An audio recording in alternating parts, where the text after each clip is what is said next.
Nancy Kowalik. This is 30 Things to Do in Mullica Hill in 30 days, day 5.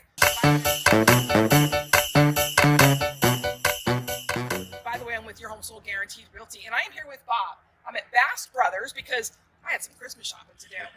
And there's a lot of amazing greens here. And I mean, my gosh, there's just so much. So Bob, without further ado, tell us a bit.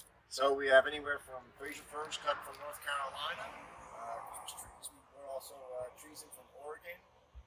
So we have greens, we have garland, we have wreaths, we have plenty of Christmas gifts. We have homemade candles, and we have live plants as well. So plenty of gift ideas. There's so much. Like there's notebooks and ornaments, and like I know I'm gonna have a pile before I leave here today. So lots to see. I always enjoy coming. Yeah, and sometimes it's a lot of gifts that you can't get at the big box stores. It's a little bit more of a specialty gift here. So that's what makes it nice. That's what makes it perfect. That's what we love about Mullica Hill and about our local folks. So again, I'm Nancy Kowalik with your home sold guaranteed realty. This is 30 Things to Do in Mullica Hill in 30 days, day 5. Bast Brothers. You have to come check them out. Thanks, Bob. Make it a great day.